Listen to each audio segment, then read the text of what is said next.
Morning, morning! Panibagong araw, panibagong mini vlog na naman. Ayan, for today's vlog, guys, ayan ang ganap.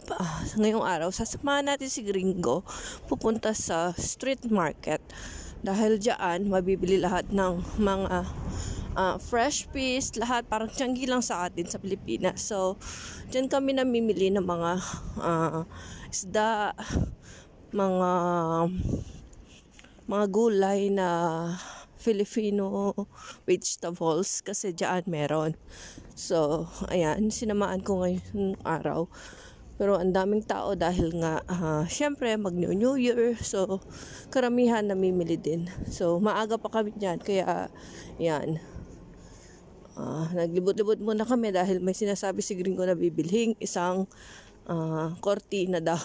So, ayan, sinamahan ko siya. So, naghahanap din kami ng isda. Diyan din kami naabili ng mga crab, seafoods. Dahil diyan preskong-presko yung mga gulay nila at mga isda. So, ayan guys, samahan nyo ako maglibot-libot muna. Ayan, tingin muna tayo sa mga gulayan at prutasan. Pero yung prutas, hindi ko dyan binibili dahil syempre alam naman ninyo madaling malamog ang prutas. Dahil nabili ako sa supermarket ng prutas dahil mas mataas yung quality. So ayan, anong tawag dyan sa isdang yan guys?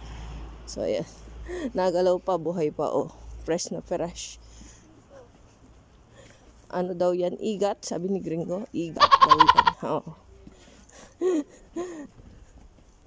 Ayan, nandyan na lahat ng prutas. Ayan, dyan kami nabili ng isda, gulay, tsaka yung mga shrimp. Dyan na din kami nabili. So, ayan guys. Dyan kami nabili ng talangka, yung mga crabs. Siyempre, pipili ng babae dahil ang babae nga, di ba, maraming taba. So, ayan, kasi dyan ay buhay pa talaga, mga presko, yung mga isda nila. Then, diyan na rin kami nabili ng mga gulay. Ayan, ang mga gulay parang nasa atin din. Merong malunggay, okra, at talong. Yan, meron ding gabi, patani. Ayan, kumpleto na guys. Parang hindi mo rin mamiss ang Pilipinas na pagkain kasi meron ding vegetable dito. Dito kami namimili pag gusto namin kumain ng pinakbet. So, meron ding kalabasa natin. Yun, kumpleto nga. Yun, syempre may kamaalan lang ng konti dahil pagkain sa atin. So, ayan guys. Silipin nyo. So, yun nga.